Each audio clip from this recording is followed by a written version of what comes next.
Hello everyone, मैं कविता शर्मा आपका बहुत बहुत स्वागत करती हूँ आपके अपने चैनल पे। Relationship is all about give and take. लेकिन जब हम सर्च के लिए जाते हैं ना, तो हमारे पास यही मन के अंदर बातें आती रहती हैं कि कोई एक ऐसा इंसान हो जो हमारे लिए सोचे बैठे, सब काम करे, हमारे सुख दुख का पता चले।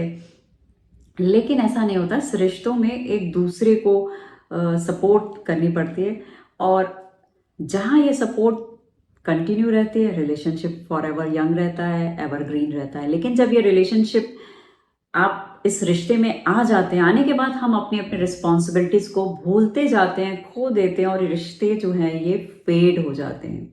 क्यों फेड होते हैं रिलेशनशिप? अक्सर आपने सुना होगा रिलेशनशिप यार थोड़े समय बाद बहुत बोरिंग हो जाते हैं, फेड हो जाते हैं।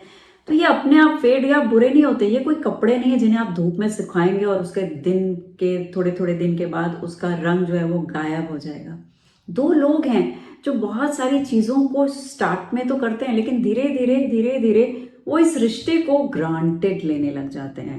एक्चुअली आपके आसपास बहुत सारी चीजें होती हैं जब आप रिश्तों को ग्रांटेड लेने लग जाते हैं। कोई चीज जब आपके पास नहीं होती है तो आप उसको बहुत एडमायर करते हैं।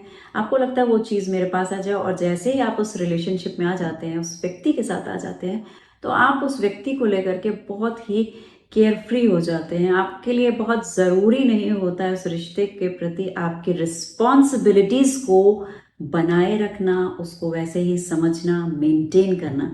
जिस तरीके से एक गाड़ी लेते हैं और उसको मेंटेन करते रहते हैं, उसी तरीके से रिलेशनशिप को भी हमें मेंटेन करते रहना चाहिए।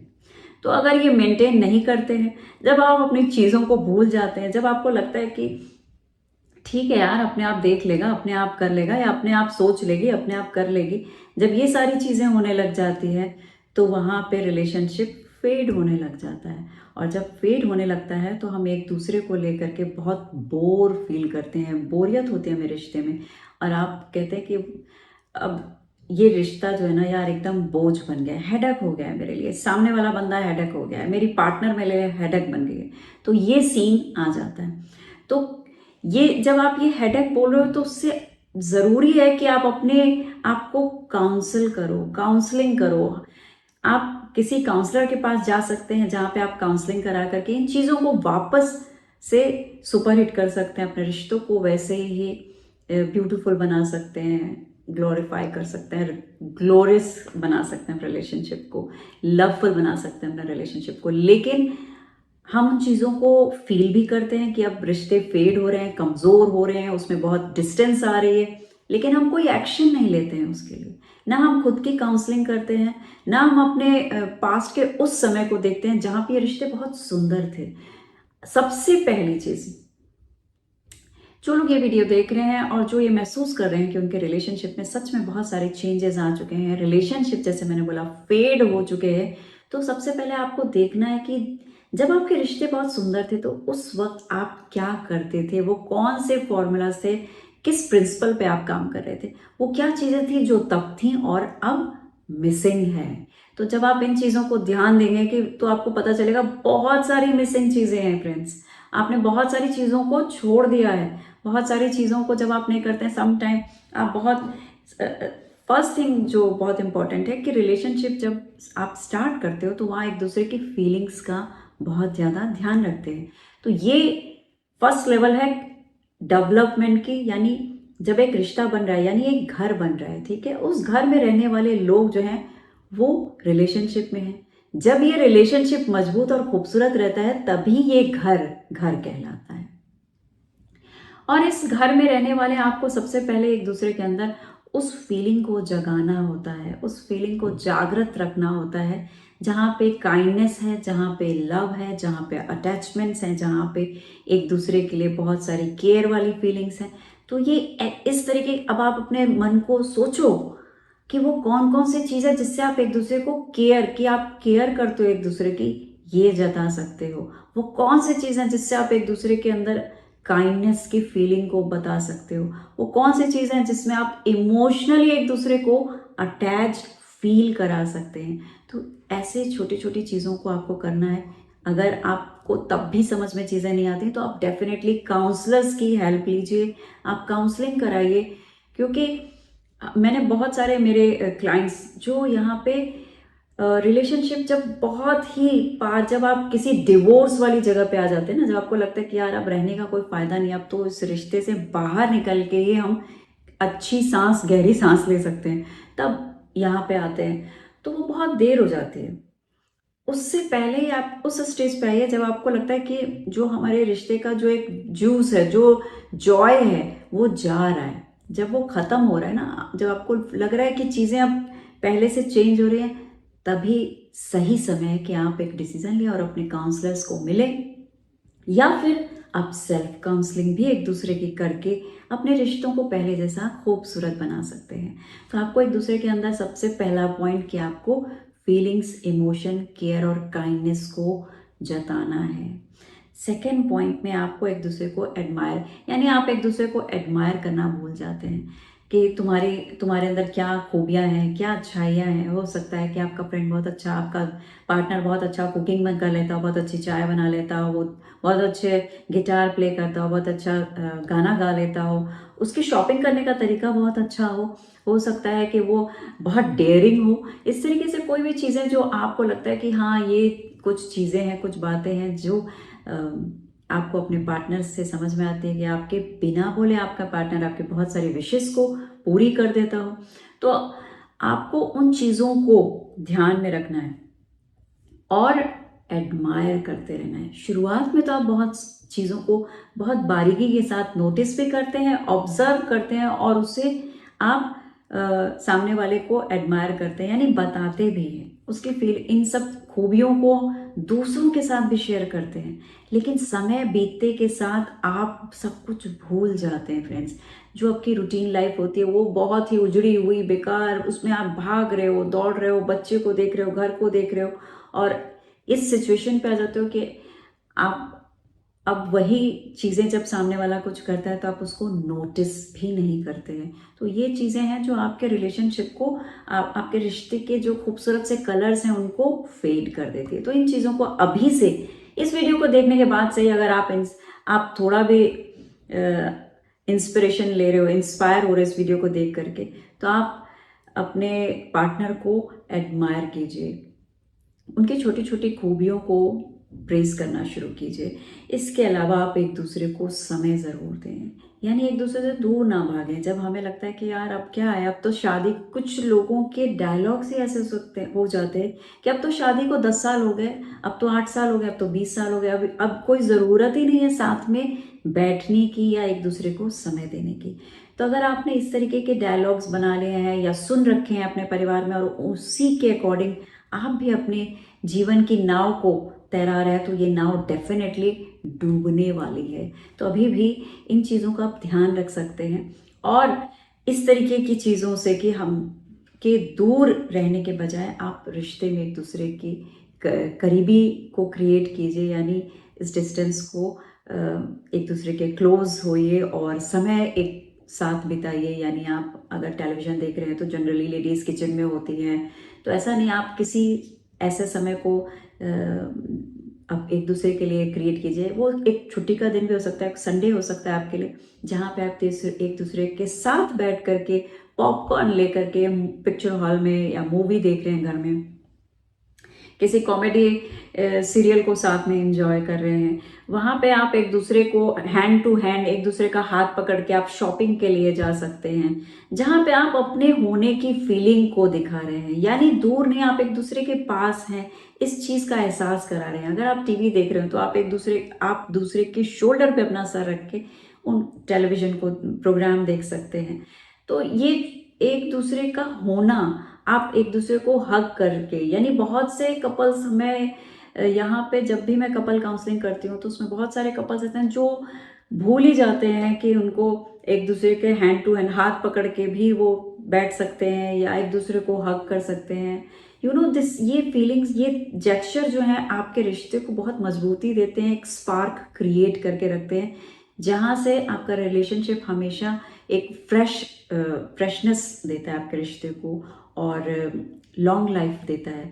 आप एक दूसरे से जब आप ऑफिस जाते हैं या घर पे हैं तो एक दूसरे को एक दो बार फ़ोन कॉल कर सकते हैं, जस्ट अपनी प्रेजेंस को बताने के लिए कि आप साथ में हैं। तो ये लंच बॉक्स में आप कुछ स्पेशल मैसेज लिख करके रख सकते हैं घर पे। ये चीज़ें आपके रिश्ते को वैसे ही एवरग्रीन रखती हैं, तो इनका हमें ध्यान रखना चाहिए। सेकेंडली, कई बार जो कॉन्फ्लिक्ट होती है ना, कई बार होता है कि काम इतना ज़्यादा है आपके पार्टनर के पास कि वो कुछ चीज़ें भूल जाते हैं कि अरे यार तुमने मुझे ये बोला था, मैं तो भूल गया। तो क्या होता है, जब ये 2-3 बार चीज़ें होती हैं तो एकदम से ब्लास्ट हो जाता है। यानी आपका जो पार्टनर है, अगर मान लीजिए आपका हस्बैंड ठीक समय से, इतना वर्कलोड है कि वो चीज़ों को सही समय पे नहीं कर पा रहे, तो आप एकदम से शाउट करने लग जाएंगे, तुम्हें कुछ भी याद नहीं रहता है, सारा रिस्पॉन्सिबिलिटी मेरे ऊपर आ गया, और आप अनाप शनाप शब्द बोलते हैं, गाली गलौज हो जाती है, लड़ाई झगड़ा हो जाता है, सामान फेंकना हो जाता है, या फिर लाउड वॉल्यूम पे जब आप बात करते हैं, तो ऐसे में सामने वाला जो है, आपका पार्टनर जो है, वो खुद को जो है वो डिफेंसिव मोड में आ जाता है। यानी कि वो अपने आपको बचाने के लिए बहुत सारे रीजंस देने लगता है। तो ये चीज़ें नहीं होनी चाहिए, क्योंकि जब आप लाउड होते हैं ना, तो वहाँ पे सामने वाला आप जो मीनिंगफुल बात कह रहे हैं, वो जो मीनिंगफुल बात है उसकी मीनिंग खत्म हो जाती है और आपका शोर सुनाई देने लगता है। जब आप शोर में किसी बात को बोल रहे हैं, किसी अच्छी बात को भी बोल रहे हैं, तो उसकी अच्छाई नहीं दिखेगी, आपका उसकी अच्छाई नहीं दिखेगी, आपका शोर सुनाई देगा। तो ये तरीका जो है वो काम नहीं करता है। आप इसकी बजाय द बेस्ट वे, किस तरीके से वो मैनेज कर सकता है अपने काम को, अगर वो बहुत ज़्यादा बिजी है तो उसको सही तरीका बताइए, या फिर फ्रिज के ऊपर या कहीं ऐसी जगह मैग्नेट पे आप कोई स्टिकर लगा सकते हैं जहाँ पे उस काम को करने का एक रिमाइंडर लिख सकते हैं, जो आप जिससे आपका पार्टनर इस चीज़ को समझ जाए कि ओह मुझे याद आ गया, मुझे ये काम करना था क्योंकि ये रिमाइंडर मैंने देख लिया। तो इस तरह से आप उनको हेल्प कर सकते हैं। बनस्पत आप चिल्लाएं और इससे रिश्ते के बीच में गैप क्रिएट करें, आप एक रिमाइंडर लिख दीजिए। ये छोटी छोटी सी चीज़ें एक दूसरे को हेल्प करती हैं। क्या सही तरीका है काम करने का? कई बार सामने वाला सही तरीके से काम नहीं करता और हम उसको बहुत बुरी तरीके से झटक देते हैं, झाड़ देते हैं, बिगड़ देते हैं। तो वहाँ पे आप उनको सही तरीका बताइए कि अगर तुम इस काम को इस तरह से करोगे तो ये शायद और अच्छे से हो सकेगा। तो उनको मैनेज कैसे करना है और काम करने का सही तरीका क्या है, जब आप ये समझाएंगे तो वो आपकी बात को सुनेंगे। अपने वॉल्यूम को जब हम एक नॉर्मल पिच पे बात करेंगे तो वो आपको सुनेंगे। तो आपको क्या करना है, कंप्लेन नहीं करनी है। और नेक्स्ट, कंप्लेन जब हम कंप्लेन करते हैं ना कि तुम मेरा ध्यान नहीं रखते, तुम मुझे मूवी नहीं ले जाते, तुम मुझसे बात नहीं करते, आजकल तो तुम सिर्फ मोबाइल पे लोगों से ही बात करते हो, सिर्फ मूवीज देखते रहते हो, अपने वेब शोज सीरीज में रहते हो, या सो ऑन, बहुत सारी चीज़ों को लेकर के, कि जब आप इस तरीके से कंप्लेन्स करते हैं, ठीक है, तो वहाँ पे दूसरों के लिए समय है, मेरे लिए समय नहीं है। तो कंप्लेन करने में क्या हो रहा है, आपको अपने कंप्लेन को रीफ्रेम करना पड़ेगा, और आपको जो चाहिए, आप चाहते हैं कि वो आपके साथ समय दे, आप चाहते हैं कि वो आपके साथ शॉपिंग जाए, आप चाहते हैं कि आपके साथ कुकिंग में हाथ बटा दे, वो आप चाहते हो कि आपके घर का कोई काम है तो उसमें सपोर्ट करे। तो अगर आप उनको बोलेंगे कि आप, मुझे बहुत अच्छा लगेगा अगर तुम मेरे साथ किचन में मुझे ये सपोर्ट कर दोगे, मुझे बहुत अच्छा लगेगा अगर तुम मेरे साथ शॉपिंग चलते हो, तो I like your company really, जब तुम मेरे साथ शॉपिंग पे होते हो तो मुझे अच्छा लगता है। जब आप इस तरह से बोलेंगे कि मुझे वो चीज़ अच्छा फील कराती है जब तुम मेरे साथ होते हो, तो सामने क्या होगा, सामने वाला रिएक्ट नहीं करेगा, डिफेंसिव नहीं होगा, आपको प्रॉपर वो उनकी तरफ से रिस्पॉन्स मिलेगा। क्या होगा, रिस्पॉन्स मिलेगा। रिएक्शन जो होता है ना, वो बहुत खराब होता है, उसे वो आप सुन नहीं सकते हो। तो आपको क्या चाहिए, रिस्पॉन्स चाहिए आपकी, कि आपका काम बन जाए। जबकि इसका उल्टा होता है, जब आप कंप्लेन करते हो तो कंप्लेन का मतलब ही है कि आप दूसरे के, आपका मोड चेंज हो गया, ये एंगर वाला मोड आ गया। यहाँ दूसरा आपकी बात को सुन के रिएक्ट ही करेगा, वो अपनी 100 वजह बता देगा कि XYZ बहुत सारी वजह थी, इस वजह से मैं ये काम नहीं कर सका। तो आपको क्या करना है, आपको बोलना है, तुम अगर ये वाला काम कर दोगे तो मुझे अच्छा लगेगा। मैंने देखो तुम्हें 3-4 बार बोला है, अब मैं यहाँ लिख देती हूँ, अब ये फ्रिज के ऊपर लिखा हुआ ये नोट है, खुद से ध्यान रख लेना, और प्लीज़ मेरे ये, अगर तुम ये काम करोगे ना तो मुझे बहुत सपोर्ट हो जाएगी। आप 100% देखोगे कि सामने वाला चाहे कितना भी रिजिड हो, आपकी बात को सुनेगा और वो रिस्पॉन्स करेगा, एक्शन भी लेगा। तो इस तरह से आपको कंप्लेन नहीं करनी है कॉन्फ्लिक्ट्स को। और रिलेशनशिप में जो कॉन्फ्लिक्ट्स होते हैं, कई बार होते हैं ना कि मैं चाहता हूँ कि मैं अपने लिए इस महीने गाड़ी खरीदूँ एक, और आपके पार्टनर चाह रही है कि वो कहीं अच्छी दूर फ्लाइट से कहीं घूमने जाना चाहते हैं। तो उनको लगता है कि नहीं, मुझे तो मैंने तो प्लान किया था छुट्टियों पे कि मैं ट्रैवल के लिए जाऊंगी, मॉलडीव्स जाऊंगी, मैं लंदन जाऊंगी, कहीं भी। तो इस तरह से आपको एक गहरी सांस लेकर के प्रायोरिटी देनी है अपने पार्टनर को, ताकि उनको ये फील हो सके कि आप उनका ख्याल रखते हैं। तो एक बार आप उन, अगर ऐसा कुछ है तो एक बार आप उनका ख्याल रख लीजिए, उनकी चॉइस का। नेक्स्ट टाइम फिर वो आपकी चॉइस का ख्याल रखेंगे। जब हम एक दूसरे के रिस्पेक्ट करते हैं ना, कई बार चीज़ें हमारी बिल्कुल डिफरेंट होती है, हमारी सोच अलग होती है, हमारी चॉइस अलग होती है, हमारे रहने का तरीका अलग होता है। यानी एक इंसान क्रिश्चियन है तो दूसरा इंसान मंदिर में जा रहा है, एक इंसान चर्च में जा रहा है, तो वहाँ पे हम झगड़े करने लगते हैं कि तुम भी मंदिर में चलो, तुम भी चर्च में चलो। जब ये होने लग जाता है ना कि तुम मेरी तरह से रहो, तुम मेरी तरह से रहो, तो यहाँ पे वाद विवाद शुरू हो जाते हैं, झगड़े शुरू हो जाते हैं, फाइट मोड में आ जाते हैं। इससे अपने आप को बाहर रखना है, इससे अपने आप को दूर रखना है। यानी हमेशा दो लोग इंडिविजुअल तो हैं, लेकिन वो एक रिश्ते में, तो उनको हम वक्त अपने रिश्ते को बहुत खूबसूरत रखना है, जिसमें बहुत सारा प्यार हो। तो इसके लिए आपको उस फाइट मोड से बचने के लिए क्या करना है, रिस्पेक्ट देनी है बस। वहां क्या करना है, भाई तुम अगर चर्च जाना चाहते हो तो तुम चर्च चलो, ठीक है, तुम चर्च जाओ। अगर आप साथ जा सकते हो बहुत सुंदर बात है, नहीं तो आप सेकंड पर्सन को मत रोको, उनको जाने दो। आप मंदिर जाना चाहते हो, आप उनको बोलो कि तुम मुझे ज्वाइन करोगे तो मुझे बहुत अच्छा लगेगा। लेकिन अगर वो कहते हैं नहीं मैं तो मंदिर पसंद नहीं करता, तो आपको उनके इस चॉइस की रिस्पेक्ट करनी है, आपको उनके चॉइस की रिस्पेक्ट करनी है। जब आप एक दूसरे की, दो डिफरेंट लोग होते हैं ना, तो उसमें कोई गलत नहीं है फ्रेंड्स, वो भी उतना ही ब्यूटीफुल है जितना सेम दो मंदिर जाने वाले लोग हैं।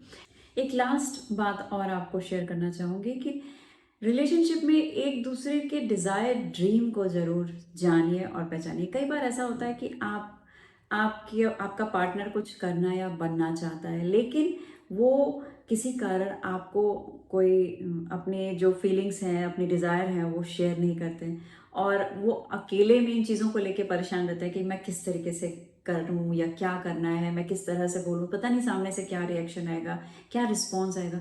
तो एक कंफर्ट लेवल अपने रिलेशनशिप में ज़रूर रखें, जहाँ पे आप एक दूसरे को अपने मन की बातें शेयर कर सकें।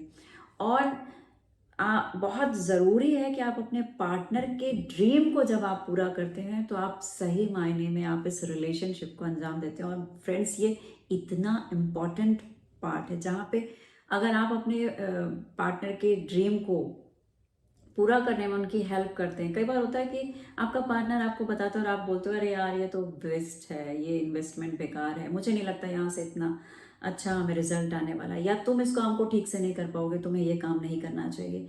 कुछ भी करके जब वहाँ पे उसको हम इग्नोर कर देते हैं तो ये आपके पार्टनर को बहुत मायूस करता है। तो इसका ध्यान रखना कि आप अपने पार्टनर से आज ही अगर आप पूछो कि तुम अपने जीवन में क्या करना चाहते हो, तुम अपने जीवन में क्या करना चाहते हो, कुछ बनना चाहते हो, कुछ करना चाहते हो, तो मुझे बताओ, मैं तुम्हारे साथ हूँ। जब आप इतना बोलते हैं तो ये एक ऐसा अनलॉक फीचर होता है जो आपके रिलेशनशिप को बहुत ही डिलाइटफुल बना देता है। तो इसे देखिए, और उम्मीद करती हूँ कि ये वीडियो आपकी लाइफ में ज़रूर खूबसूरती को बढ़ाएगा, आपके रिश्तों को और भी घना, खूबसूरत और प्यार भरा बनाएगा।